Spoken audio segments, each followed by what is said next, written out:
ఇదే తేదీ పోయిన నెల నా జీవితంలో ఒక సంఘటన జరిగింది. మీ అందరికీ తెలిసి ఉండొచ్చు. కానీ దేవుడు ఈ స్థలంలో నన్ను నిలబెట్టారు కాబట్టి ఐ కెన్ బోల్డ్లీ టెస్టిఫై. నన్ను ఎంతగానో ప్రేమించిన నా భర్త 13 సంవత్సరాల యొక్క వివాహము తర్వాత మేము ఒక ఆరాధన స్కూల్ని నడిపిస్తాం విజయవాడ పట్టణంలో, హెవెన్స్ కల్చర్ చర్చ్ అనే మా పేరుతో. ఈ హెవెన్స్ కల్చర్ వర్షిప్ సమిట్ని జూన్ 2వ తారీఖున మేము ప్రారంభించడం జరిగింది. 10 రోజుల స్కూల్ అండి అది.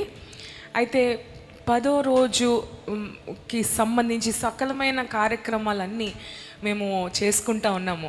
అనేక మంది బిడ్డలు అనేక రాష్ట్రాల నుంచి వచ్చారు. మహారాష్ట్ర, అలాగే ఎన్నో చుట్టుపక్కల ఉన్న ప్రాంతాల నుండి వాళ్ళ వర్షిప్ టీమ్స్, ఆరాధన టీమ్స్ అందరూ కలిసి ఈ వర్షిప్ స్కూల్లో ఆరాధన గురించి, నిజమైన ఆరాధికులుగా ఎలాగ ఎదగాల అని అందరూ కలిసి నేర్చుకోవడానికి ఒక ట్రైనింగ్ స్కూల్ లాగా ఎన్నో సంవత్సరాల నుంచి దేవుడు మా సంఘమునకి ఇచ్చిన దర్శనం బట్టి మేము ముందుకెళ్తా ఉన్నాము. అలాగే ఒక 5 సంవత్సరాల విరామం తర్వాత, కోవిడ్ తర్వాత ఈ సంవత్సరం మళ్ళీ ఆ స్కూల్ని ప్రారంభించడం జరిగింది. అయితే చాలా అద్భుతమైన రీతిలో దేవుడు నడిపిస్తూ ఉన్నారు స్కూల్ని. ఒక గొప్ప దేవుని యొక్క ఆత్మ నడిపింపు, ఆయన మూవ్ని మేము ఎక్స్పీరియన్స్ చేస్తూ ఉన్నాము ఆ 10 రోజులు. అది కూడా పెంతికోస్తు దినాల్లో జరిగింది అది ఆ స్కూల్. సో పరిశుద్ధాత్మ దేవుని యొక్క నూతనమైన కుమ్మరింపు ఈ బిడ్డల మీద ఉండాలని, వారు తిరిగి ఎక్కడెక్కడైతే నిలబడతారో అక్కడ అభిషేకించబడిన ఆరాధికులుగా నిలబడాలన్న ఆశతో నా భర్త గారు, నేను ఈ వర్షిప్ స్కూల్ గురించి మేము ఎంతగానో ప్రార్థించి, సంఘమంతా ప్రార్థించి ఈ వర్షిప్ స్కూల్ని రీస్టార్ట్ చేయడం జరిగింది. అయితే 8th డే మేము ముగించుకొని ఆ రోజు కూడా ఆరాధన సమయం జరిగింది చర్చ్లో. 8వ రోజు అంటే ఇదే రోజు 10వ తారీఖు పోయిన నెల మేమందరం కలిసి రాత్రి 11:30 గంటలకి అలా ఆరాధించి ముగించుకొని అంతా అయిపోయినసరికి, మేము ఇంటికి వెళ్ళేసరికి ఆయన నాతో నువ్వు పైకెళ్ళు, నేను వస్తాను అని చెప్పేసి అన్నారనమాట. నేను మా ఇంటికి వెళ్ళి, ఎందుకు ఇలా అన్నారు, ఆయన కొంచెం అనీజీగా ఉంది, నేను అప్పటికే అలసిపోయాను రోజంతా స్కూల్లో. సో నువ్వు పైకెళ్ళు, నేను వస్తానని అన్న మాటే ఆఖరికి ఆయన నాతో అన్న మాట. ఆ తర్వాత నాకు మా స్కూల్లో ఉన్న బిడ్డలు వాళ్ళు ఫోన్ చేసి ఆయన్ని హాస్పిటల్ తీసుకెళ్ళడం జరిగింది. ఒక మేజర్ స్ట్రోక్తో ఆయన పరలోక రాజ్యం చేరడం జరిగిందని నాకు ముందు చెప్పలేదు వారు. బట్ నేను ఎప్పుడైతే హాస్పిటల్కి నేను వెళ్ళేసరికి అప్పటికే ఆయన ప్రాణం విడిచిపెట్టి ఉన్నారు. కానీ నేను ఎప్పుడైతే ఆయన శరీరంను అలాగా చూస్తూ ఉన్నానో దేవుని యొక్క అద్వితీయమైన సమాధానం నన్ను క్రమ్మిందండి. అది ఎక్కడి నుంచి వచ్చిందో నాకు తెలియదు.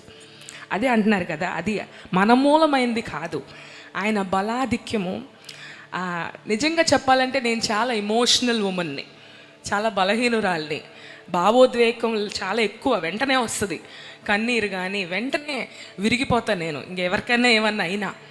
అలాంటిది నా సొంత భర్తని నేను చూసినప్పుడు ఒక రకమైన ధైర్యమును, ఒక రకమైన సమాధానము నా హృదయాన్ని, నా జీవితాన్ని నేను క్రమ్మడము నేను గమనించాను, గ్రహించాను. అయితే నా భర్త నాతో ఎప్పుడు బ్రతికున్నంత కాలం అన్నారు, నేను కనుక పరలోక రాజ్యం వెళ్తే నువ్వు ఏడవద్దు, నేను దేవుని దగ్గరికి ముందు వెళ్తున్నాను అంటే అన్న మాట ఆయన నాతో ఎన్నోసార్లు మామూలుగా మాట్లాడుతున్నప్పుడు అనేవాళ్ళు. నేను ఎప్పుడైతే ఆ రోజు ఆయన అక్కడ చూశానో, ఆయన అన్న మాటలు నా హృదయంలో, నా మనసులో ఇలా తిరుగుతూ ఉంది.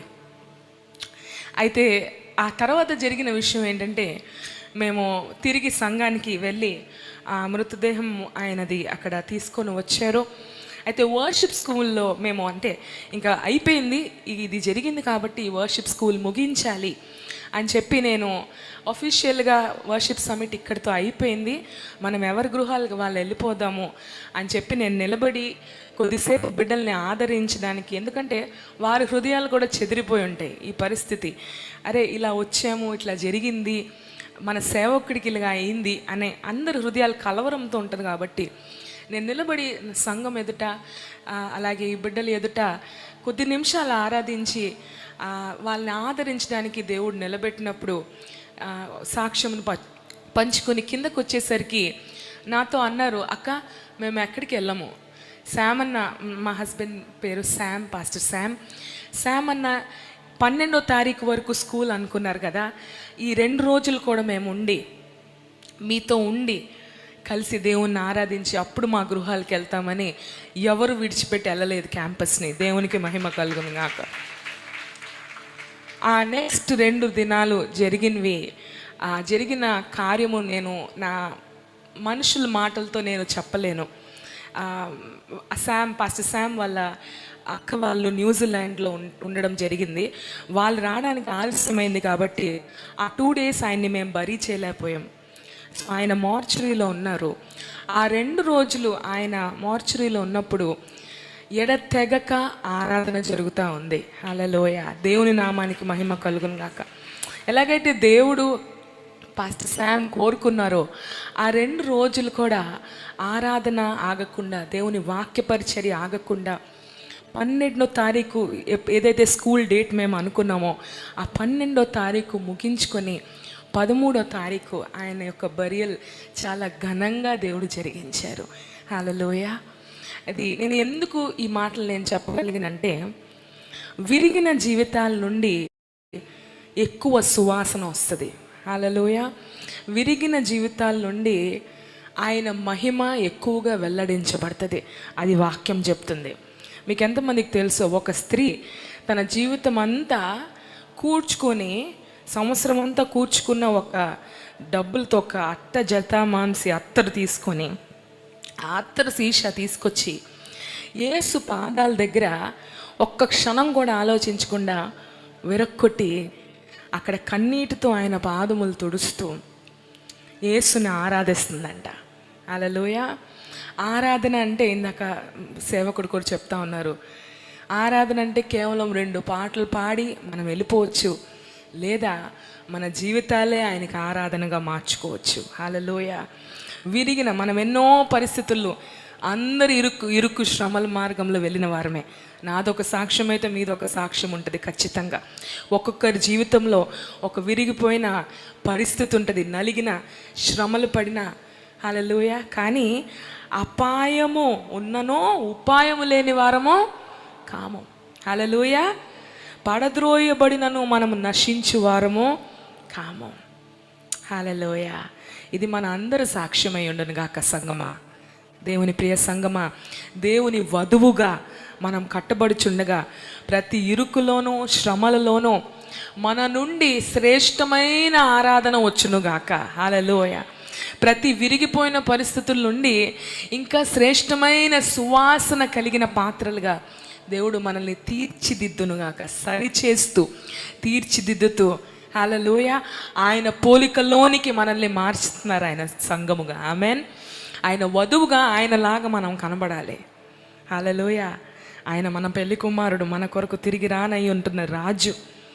ఆయన పోలికలోనికి సంఘముగా, వ్యక్తులుగా, కుటుంబాలుగా మనం ప్రతిదినము మన ప్రతి పరిస్థితుల్లో మనం మార్చబడుతూ చెక్కబడుతూ ఆయనలాగా. ఒక మాట ఉంటుంది వాక్యంలో, కీర్తనలకు రాసిన గ్రంథంలో, వాటిని ఆరాధించువారు వారిలాగే ఉంటారని. వాళ్ళ కళ్ళున్నా చూడలేవు, చెవులున్నా వినలేవు, వాటిని ఆరాధించువారు వారిలాగే ఉంటారని విగ్రహాల గురించి రాస్తూ వస్తున్న కీర్తన. కానీ అది మనకి మనం వర్తించుకుందాం. ఆయన ఆరాధించువారు ఆయనలాగా ఉంటారంట. హల్లెలూయ. ఆయన చూసి ఆరాధనలో ఆయన ముఖమును తేరి చూసి ఆయనలాగా మన జీవితాల్లో మార్చబడే ఆ దినాల్లో, కడవరి దినాల్లో మనం ఉన్నాం సంగమా. హల్లెలూయ. మనల్ని చూసినప్పుడు ప్రజలు యేసును చూచుదురుగాక. హల్లెలూయ.